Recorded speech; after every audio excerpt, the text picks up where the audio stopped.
한반도에 막대한 영향을 미치는 미국 대선이 어느덧 석 달 앞으로 다가왔습니다. 미국 대선을 앞두고 해리스와 트럼프가 치열한 경쟁을 벌이고 있는 가운데 두 후보는 최근 각종 여론조사에서 오차범위 안팎의 치열한 접전을 펼치고 있는데요. 두 후보 모두 한 표가 아쉬운 상황인 만큼 표심을 얻어 최종 승자가 되겠다는 각오가 대단해 보이죠. 특히 해리스는 한국은 함께 어려움을 헤쳐나갈 최고의 동맹이다라며 한미동맹의 중요성을 자주 강조하고 있는데요. 이에 대해 트럼프는 불편한 심기를 드러내며 한국을 협박하는 태도를 보이고 있습니다.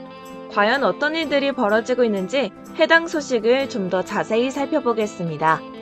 한미동맹의 중요성을 강조하는 카멀라 해리스 부통령. 그녀는 양국 간의 긴밀한 협력을 지속적으로 지지하고 있습니다. 최근 해리스는 나라 안팎에서 우리의 가치에 헌신하려면 동맹국들과의 협력이 필요하다. 우리의 동맹국들에 결코 등을 돌리지 않을 것이라고 강조했는데요. 그러면서 트럼프에 대한 지적을 이어나갔습니다. 트럼프는 미국과 동맹들의 관계를 크게 경색시키고 독재 정권들을 대담하게 함으로써 글로벌 민주주의 규범을 약화시키고 미국을 덜 안전하게 만들었다. 그는 동맹을 모욕하고 국가안보에 이익이 되는 국제협약과 기구에서 탈퇴했으며 푸틴과 김정은 같은 독재자들을 찬양했다. 나아가 나토 동맹마저 약화시키려고 시도했다. 한편 카멀라 해리스 부통령은 최근 연설에서 한국과의 깊은 인연을 드러내면서 또 한 번 화제를 모으고 있는데요. 해리스 후보는 자신에게 한국계 친인척도 있다는 점을 여러 차례 강조하면서 한국계 유권자에게 어필했습니다. 해리스 후보의 여동생인 마야의 남편은 버락 오바마 전 행정부에서 법무차관을 지낸 토니 웨스트인데요. 웨스트의 여동생이 한국계 남성과 결혼하면서 해리스 부통령 또한 한국과 인연을 맺은 것이었죠. 또한 해리스 부통령의 러닝메이트 부통령 후보로 낙점된 팀 월즈 미네소타 주지사 역시 한국과 인연이 깊었는데요. 그는 한국전 참전 용사인 아버지의 권유로 입대한 사실을 밝히면서 눈길을 끌기도 했습니다. 월주 주지사는 해리스와 함께 출격한 필라델피아 유세에서 한국전쟁에 참전한 아버지의 권유로 17살에 군에 들어갔다. 24년간 자랑스럽게 복무했고 군의 지원을 받아 대학을 졸업했다고 소개한 바 있습니다. 이뿐만 아니라 해리스 캠프는 아시아계 유권자를 전담할 직원을 열어두고 있으며 최근에는 경합주의 아시아계 유권자를 위해 더 많은 직원을 채용 중이라고 알렸는데요. 지난 2022년 해리스 부통령은 처음으로 한국을 방문해 판문점을 들리기도 했습니다. 현직 미 부통령이 한국을 찾은 것은 평창 동계올림픽이 열린 2018년 2월 이후 4년 6개월 만의 일이었는데요. 그녀는 남북분단의 현실을 직접 목격하며 한반도 평화의 중요성을 강조했고 한반도 비핵화와 평화 구축을 위한 미국의 지속적인 지원을 약속했죠. 당시 해리스 부통령의 판문점 방문은 국제사회의 한반도 문제의 중요성을 다시 한번 상기시키는 계기가 되었는데요. 같은 해 9월에는 해리스가 윤석열 대통령을 접견했습니다.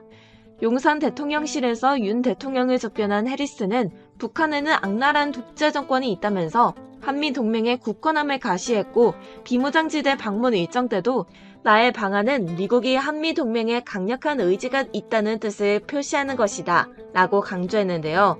특히 방한 시점에 이루어진 북한의 미사일 시험 도발과 관련해서도 해리스는 묵과할 수 없다고 경고한 바 있습니다. 사실 해리스 부통령은 바이든 대통령에 비해 외교 분야 경력이 많지 않은 편입니다. 중앙 정치 무대로 뛰어들기 전까지 검찰에 몸담으며 캘리포니아주 법무장관까지 올라간 데서 보듯 그의 이력은 주로 법 집행 분야에 걸쳐 있죠. 바이든 대통령의 일부 정상외교 일정을 대신 소화하긴 했지만 대외 전략 수립에 해리스가 결정적 역할을 했다는 이야기는 그다지 들리지 않는 편인데요. 이는 부통령으로서 외교, 안보 면에서 바이든 대통령의 기조와 거의 일치된 행보를 보이면서 비교적 일관된 목소리를 내었던 것으로 평가할 수 있습니다. 실제로 해리스는 그간 한반도 정책과 관련 대북 원칙론자의 면모를 보여왔는데요. 그 예로 해리스는 트럼프 대통령 재임 시절 트럼프 대통령이 김정은 북한 국무위원장에게 유화 행보를 보이는 것을 비판했고 북한 핵 위협에 충분히 강력하게 대응하지 않는다고 지적한 바 있죠. 이처럼 해리스 부통령과 트럼프는 서로가 상극이라는 평가를 받고 있는데요. 그만큼 북한 핵 위협이나 한국 핵 무장 등 한반도 문제도 다르게 접근할 것으로 보여지고 있습니다. 트럼프가 김정은 북한 국무위원장과 친분을 과시하며 북미 정상외교를 다시 추진할 가능성을 내비치는 반면 해리스는 북한이 대화에 응하기를 기다리며 동맹과 함께 북한을 압박하는 바이든 정책 기조를 이어갈 태세이죠.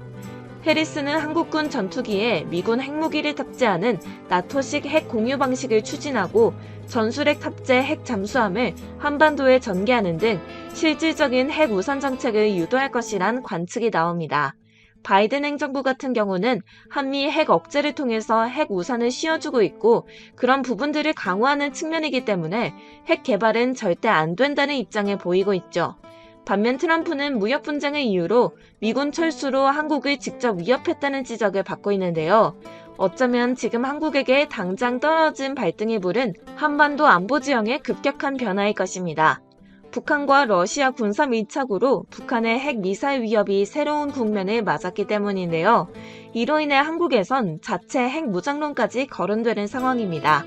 특히 동맹을 거래적 관점으로 바라보는 트럼프가 미국 대선에서 승리할 경우 한국은 독자적 핵 무장으로 나아갈 가능성이 크다는 전망이죠. 국제 외교 안보 전문가들은 미국의 전술핵 재배치와 한미 원자력 협정 조기 개정, 한국의 독자 핵 무장 등 한국의 핵 균형 전략이 미국의 경제적으로 이득이 될 것이라는 논리로 미국을 설득해야 한다고 조언합니다. 외교 안보 전문가들에 따르면 해리스는 한국의 핵 개발 반대를 고수하고 있다. 그러나 트럼프가 당선되면 핵 무장의 길이 열릴 가능성이 크다면서 트럼프는 핵 확산 금지 조약 체제나 비확산 정책 측면보단 비즈니스적 측면에서 경제 실익을 따지는 경향이 있다고 분석했는데요. 실제로 트럼프는 주한미군뿐만 아니라 한미연합훈련에 대해서도 상당히 부정적인 견해를 가지고 있습니다. 그는 한미연합훈련이 엄청난 예산 낭비라는 인식을 가지고 있는데 이 모든 걸 부담하고 싶지 않아 주한미군을 철수하는 대신 한국의 자체적 핵 개발을 허용한다는 입장에 고수하고 있죠. 즉 이번 대선에서 트럼프가 재집권한다면 한국에서 주한미군을 철수시키고 한국은 자체 핵 무장을 통해 북한의 위협으로부터 알아서 방어하라는 태도를 보일 것입니다. 대신 북한과의 교섭권을 자신들에게 달라는 입장에 보일 가능성이 큰데요. 이는 지지부진한 정책으로 북한에게 끌려다니는 한국을 벗어나 미국이 직접 북한을 박살내겠다는 의지가 담긴 것으로도 보여집니다. 실제로 트럼프는 뉴욕타임스와의 전화 인터뷰를 통해 이런 발언을 한 적이 있습니다. 한국이 북한이나 중국으로부터 자국을 보호하기 위해 자체적으로 핵 무기를 개발, 보유하는 것에 대해 언제든 열린 생각을 갖고 있다. 나는 이러한 방법이 한국이 미국의 핵 우산에 기대는 것보다 낫다고 본다. 현재 시점에서 볼 때 사실상 미국 대선 레이스가 리셋되어 원점으로 되돌아간 상황이니만큼 이제는 47대 대통령에 트럼프가 아닌 해리스가 당선될 가능성을 염두에 두어야 할 때가 된 건 분명해 보이는데요. 해리스 행정부가 들어서더라도 북한 문제 해결과 관련한 마땅한 선택지가 보이지 않는 것은 여전합니다. 그럼에도 지지율 격차가 고작 1%포인트이기 때문에 어쩌면 트럼프가 앞서면서 드라마틱한 반전이 전개될지 아무도 알 수 없는데요. 두 후보가 박빙을 이어가는 가운데 앞으로 한국의 핵 무장 여정이 어떻게 흘러갈지 주목되고 있습니다. 오늘 준비한 영상은 여기서 마치겠습니다. 오늘도 시청해주셔서 감사합니다.